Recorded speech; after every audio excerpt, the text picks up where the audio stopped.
Suzanne Agathe de Loailles naquit à Sérignan, village limitrophe de la ville d'Orange, le 4 février 1741, de Joseph Alexis de Loailles et de Suzanne Jeanclair. Après une enfance tout entière passée dans les pratiques les plus ferventes de la piété, elle sollicita et obtint, à peine âgée de 20 ans, son admission dans le monastère des Bénédictines de Cadrousse, placé sous le vocable de l'Assomption Notre-Dame.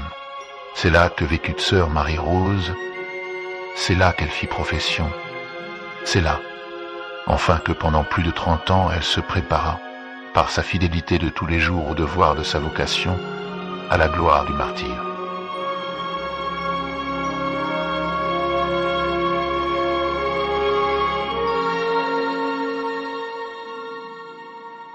Elle en devait ouvrir le chemin à ses compagnes de captivité et se présenter la première aux noces de l'agneau.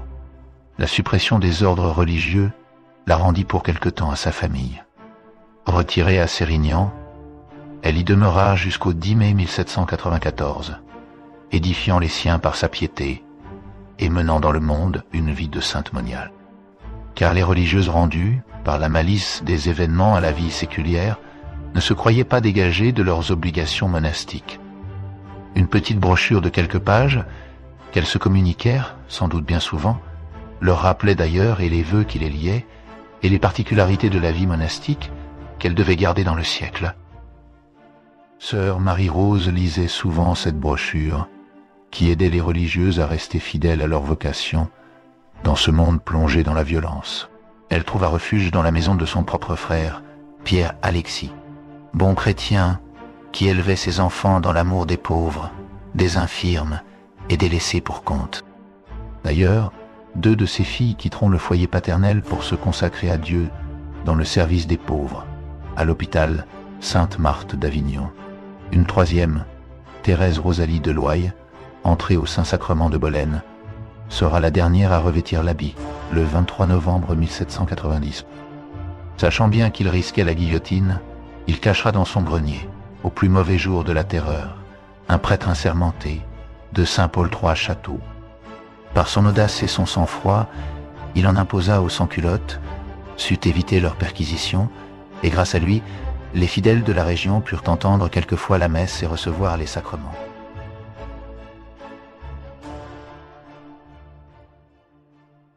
Le 2 mars 1794, sœur Marie-Rose est convoquée par la municipalité de Sérignan, en compagnie d'Henriette Faury et André Minute, afin de prêter le serment ordonné par la loi.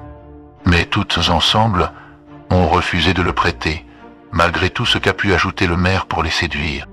L'échec de cette première tentative ne découragea pas les municipaux.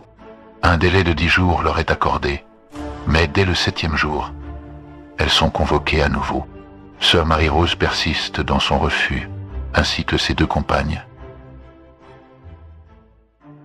Le comité de surveillance la fit mettre en état d'arrestation et la conduit à Orange, avec 2 religieuses du Saint-Sacrement, ainsi qu'un prêtre, le chanoine Lusignan.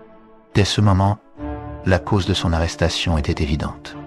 Le comité de Sérignan écrit à celui d'Orange: « Nous vous envoyons les 3 religieuses inassermentées que nous avons ici. » Il n'y avait pas d'autre délit à reprocher à sœur Marie-Rose que son refus de prêter un serment que sa conscience repoussait.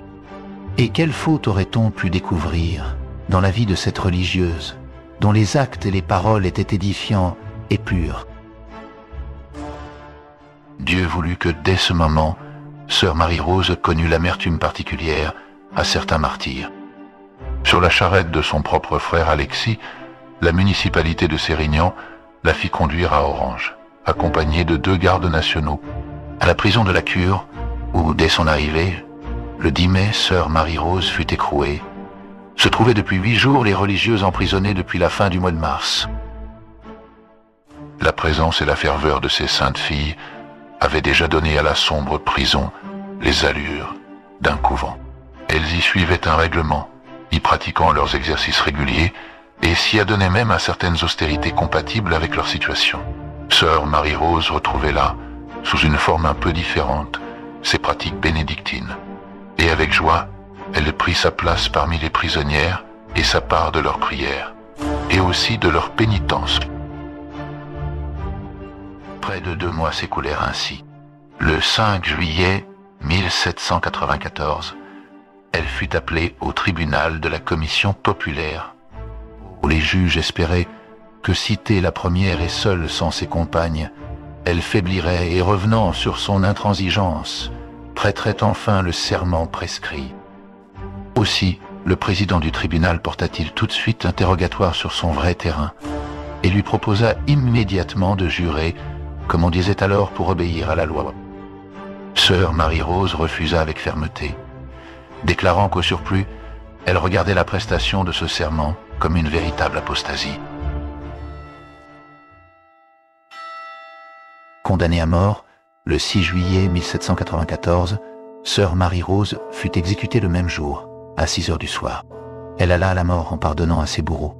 Sœur Marie-Rose a montré à ses compagnes le chemin de la véritable vie.